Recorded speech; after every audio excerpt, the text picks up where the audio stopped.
and some parts weren't. So we saw the things that aren't closed off, and it was beautiful, very, very beautiful. It was a gorgeous color of like a very light yellow mixed with a very pale pink. It was really, really nice, really nice. We really liked it a lot. And that was called the City Palace or the Chandra Mahal, and I think it has one other name as well. I've forgotten. Some of the palaces have multiple names. And we also went to their water palace, it is called. It is a beautiful palace that is set in the middle of a lake, so you get the reflection of the palace, the full palace on the water.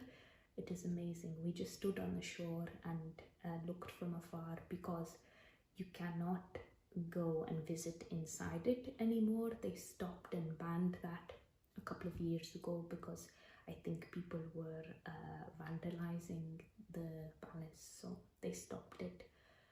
And where else did we go? We saw the Wind Palace, which is also known as the Pink Palace, and that was beautiful as well. It reminded me of the Wes Anderson film, The Grand Budapest Hotel, if you've ever seen it.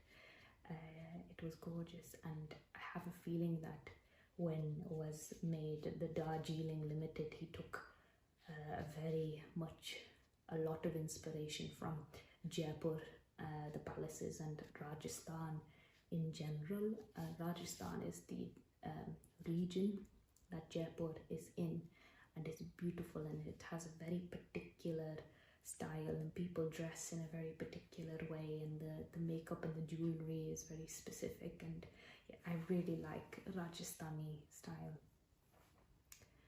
And then we ended up going back to Delhi and then traveling to where a lot of my mum's family live, which is in the northeast, one of the hill station towns in the foothills of the Himalayas. It is beautiful. I had not been in many years, so you don't have to drive very far from my mum's town, and you will be in amazing jungles and forests, and if you go up the hill you can see the Himalayas in the distance. It's amazing. And we went to Jim Corbett National Forest there, and it is the largest concentration of Royal Bengal tigers in the world. Like, that is the place where there is the most amount of wild Bengal tigers. And we went on a safari there, and I've been on the safari once before, and I didn't see a tiger that first time I went, but when we went this time, we were very lucky that we saw a female tiger about 5 different times at different parts of the park. And our driver, it was like he was tracking her. He knew exactly where she was walking, and every time she kind of disappeared, he would drive really, really fast, and he would take us to the next spot where we'd wait, and then we'd see her come out again. And I filmed the whole thing. If you want to see it, let me know, or give me a thumbs up, and then I will know, and I will edit a video for you to see if you would like. I cannot really describe the feeling of seeing a tiger in the wild.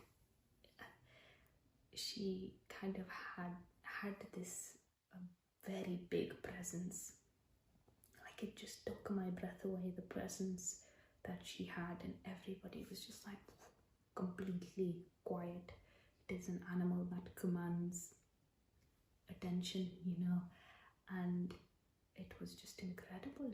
Such majestic quality in the way she walked, and yet there's this power that they possess, and you know, she was very still and very calm, and yet, you know, just like that, the tiger could do whatever it wanted and hurt whatever it wants and takes whatever it wants, and that power structure is a very